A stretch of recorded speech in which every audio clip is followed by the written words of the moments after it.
In this video, I'm walking you through how to do hip flexor abdominals with a block and with or without a lumbar roll. So for this exercise, if you are choosing the lumbar roll option, you are going to need something a bit like this that you'll put underneath your lower back in order to support your lumbar spine.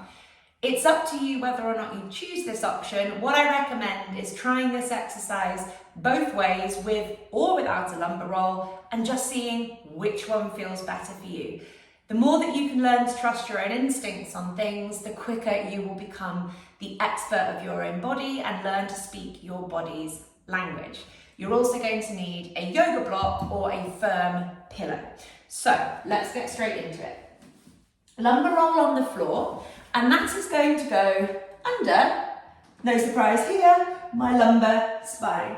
So I've popped the roll underneath my lower back, about where my belly button is. The roll is directly below that. My palms are facing up initially. I'm letting things settle down, and my rib cage is on the floor. So the bottom of my ribs are not flaring up just because I have this lumbar roll here. We're going to make sure that toes, ankles, knees and hips are all in alignment with each other. The biggest culprit here are the feet, so watch that your toes are not wider than your ankles. If anything, you're going to feel a little bit pigeon-toed when your feet are actually parallel.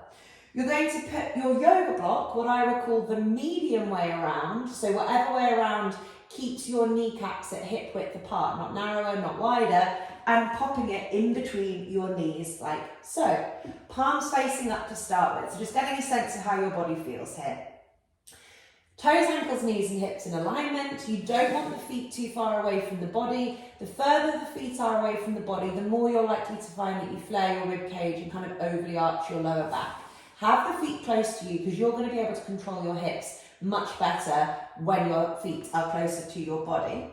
And what we are going to do next is interlink our hands together, hands behind our head, and you'll see here that my elbows are more or less in alignment with my ears. So by that, we are not rounding the elbows forward like so. You'll also notice that my neck is in alignment with my shoulders. So I'm not pulling my head forwards like this, or the double whammy of both of these things happening at once. So the exercise is a simultaneous flexion of the trunk and flexion of the hips. It's quite a complicated one. It's a whole body exercise. So what we'll do initially is we'll just start by moving our legs, and then we'll add the upper body component into it. So squeezing the block in between my knees, I'm maintaining a sort of 3 out of 10 level of effort. There is a firm, definitive squeeze on the block continuously, but I'm not, destroying myself trying to squeeze it super, super hard.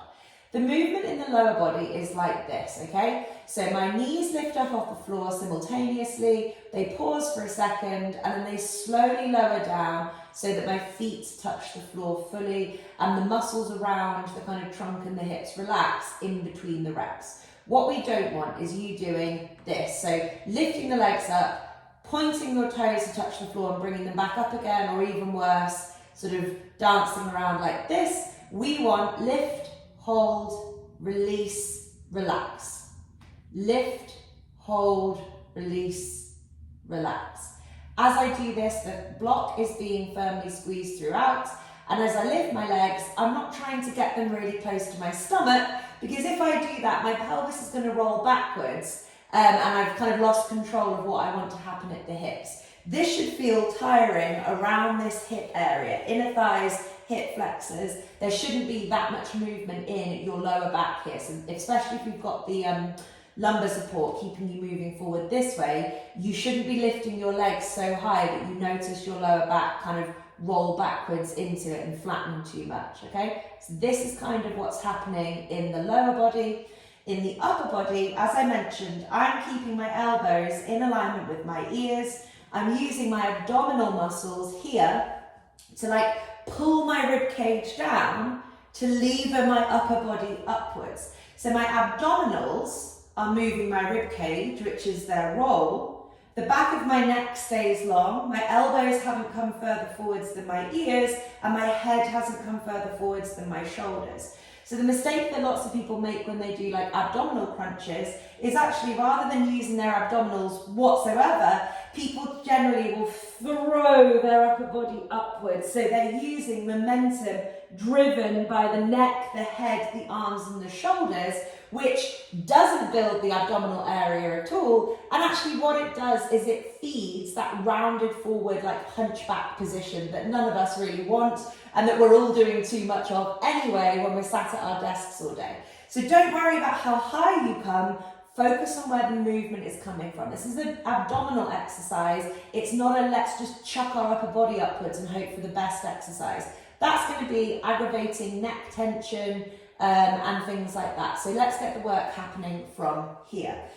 Now, it gets complicated because we're going to do two things at once. So let's take it nice and slowly. We're maintaining that squeeze on the block. We're going to pull our shoulders back and down behind us.